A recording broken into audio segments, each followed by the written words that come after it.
through the pain. Well, I see the things, but they're not the same. Now I see how stupid I was before, but I'll start over just like a newborn. I won't cry, I won't cry any more tears for you anymore.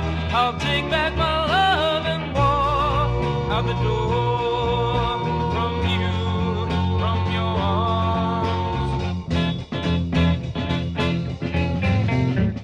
Oh, little things of love that you told me when you were here. No one ever told me that you were never sincere. You were never, never sincere.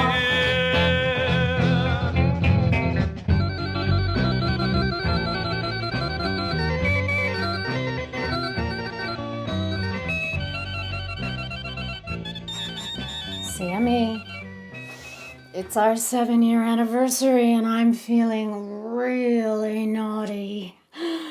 I want to be your one-way ticket to the dark side. No rules, just passion. So take me, my love. I'm all yours. Sammy? Sammy?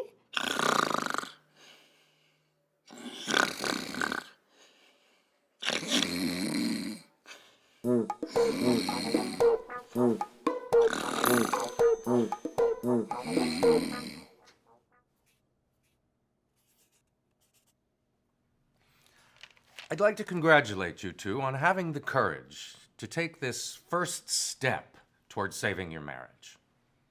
We all face everyday circumstances that weigh heavily on a relationship. Jobs, bills, traffic, depressing news stories. The list is endless. What we're trying to do here today is to recognize and resolve any conflicts you may have and make thoughtful decisions toward rebuilding your relationship with each other. Now, how does that sound to you? Mrs. Schwartz? Yes. Oh, that sounds wonderful. Mr. Schwartz? I'm so sorry, Doctor. I'm afraid my husband was a little reluctant to come here today, but I'm sure he will realize how important this is for both of us. It's okay, I understand. Making life changes is very scary. So we'll start with me asking you a series of questions and remembering what we're trying to accomplish here today. Give me the best and most honest answer you can. When you talk, is it always negative? No, not always. Do either of you withhold affection as punishment? No, I don't do that. And finally, and I must ask this, has either of you ever contemplated having an affair? That thought never crossed my mind. Yes, well, moving on. We'll start with you, Sarah. With your best recollection, tell me all about your first date with Sammy and what it meant to you. I will never forget our first date. I felt this instant attraction the minute I opened the door. And Sammy took me to this fancy French restaurant, and he ordered the food and the champagne in French. Ooh la la. And I remember thinking, oh my God, I'd never met anybody like him before.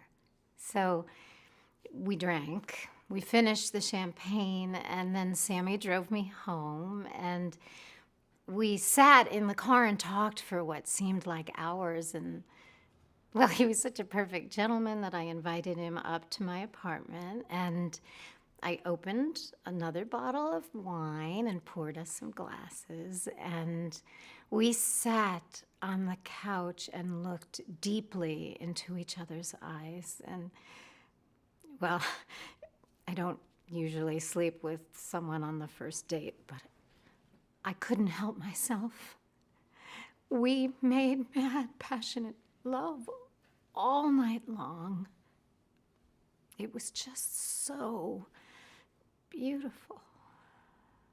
That was very nice, Mrs. Schwartz. Thank you for sharing that with us. Now, Sammy, it's your turn. Give me your version of your first date with Sarah. I got her drunk and I got laid. The end.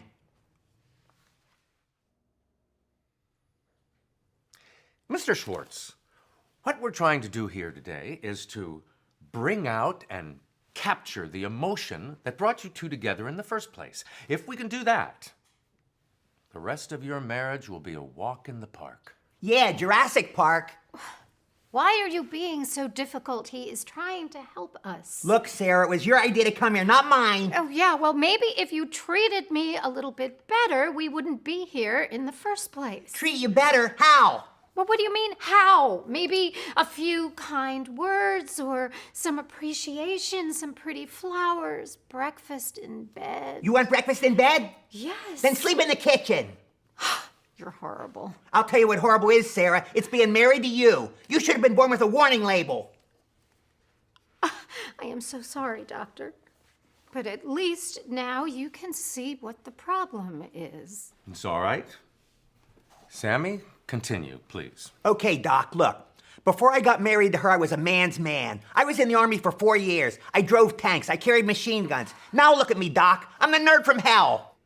I used to be able to go anywhere I want, whenever I want. The house rules were my rules. I had everything, Doc. A fancy sports car and a ton of friends. I had season tickets to football. I had it made. Then we got married. And it all ends, Doc. They slowly tug at you. They verbally castrate you until you're down to nothing.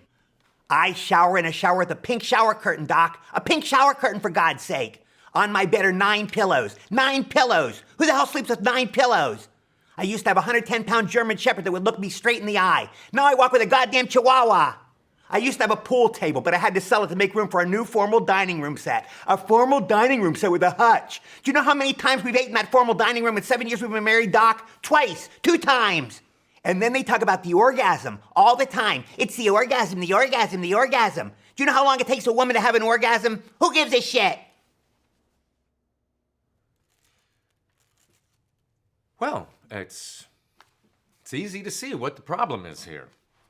You know, it is not that easy being a woman in this world today. Yeah, well, it's not that great being a man either. I have tried everything to be a good wife to you. I cook you dinner. I wash your clothes. Is that supposed to turn me on? Nothing I do turns you on, not even walking around the house naked. The only thing that gets turned on when you're naked is the shower. Are you saying I'm fat? Oh, no, you're not fat, Sarah. You're fake. What do you mean, fake? Look at you. Fake nails, fake hair. Are you sure you weren't made in China? I happen to think that for my age, I have a smoking hot body. Only if they cremate you, Sarah. Only if they cremate you. Well, if we are going to go down this road and bring this stuff up, then let us talk about your wonderful hygiene habits. And what's wrong with my personal hygiene habits? Firstly, your breath smells like a herd of dead horses. And secondly, you are so lazy that you don't even get out of the tub to take a dump. I take it back. You are fat. What? All except your tits. They look like a pair of dinner plates. Oh, yeah? Well, I need a Hubble telescope to see your dick. Stop! Enough! No more! You two should be ashamed of yourselves. Have you forgotten why you're even here today? Now, there'll be no more of this in my office. From this point on, I will be the one who decides what's best for your marriage. Let me explain something to you. The divorce rate in this country is higher than ever. The American family system, as we know it, is becoming less of a status and more of just a lifestyle choice. But right here, right now, in this office, we can change that. And let me make clear that if either of you is looking for perfection, you will never be content. But I believe I have the solution to provide permanent structure and meaning to both of your lives.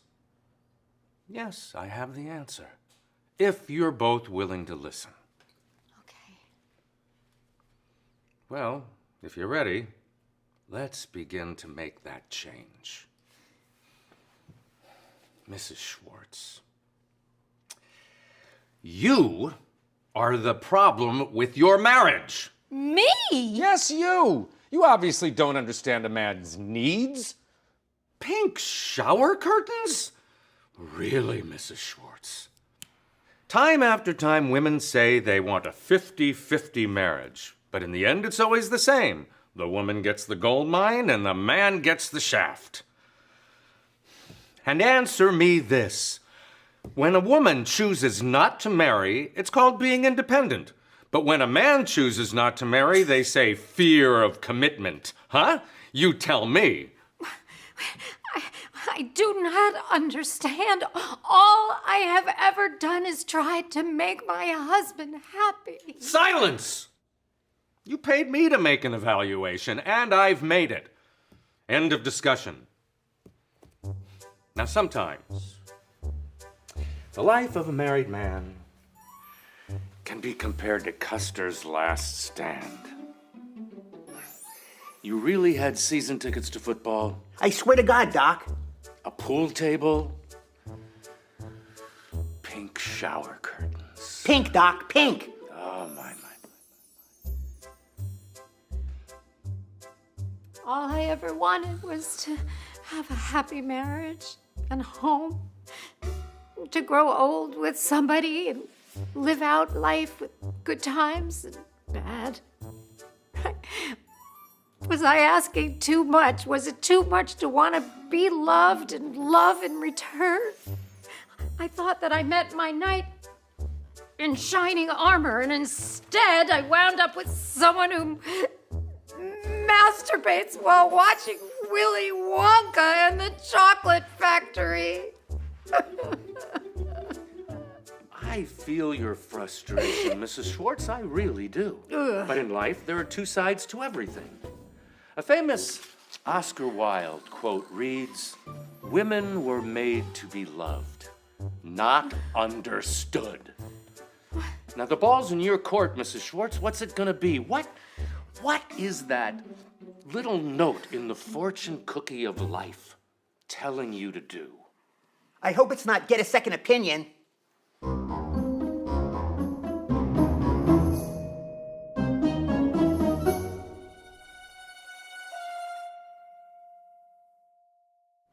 I really want to thank you, Dr. Dimitri, for seeing us on such short notice. I'm really anxious to try and save my marriage.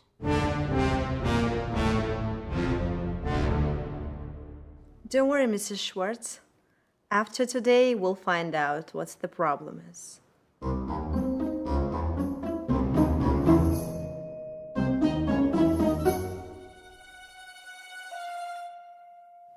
Что ты смотришь на меня, засранец?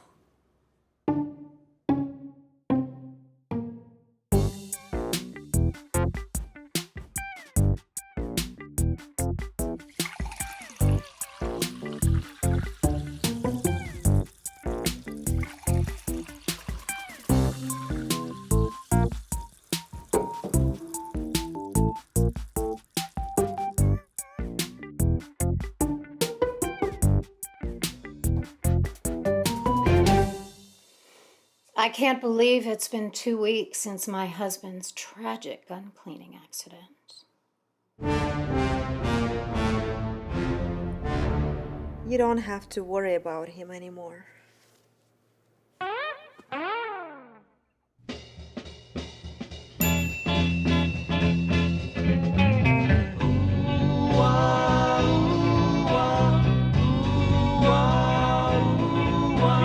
Now that I've lived through the pain, well, I see the things, but they're not the same. Now I see how stupid I was before, but I'll start over just like a newborn. I won't cry.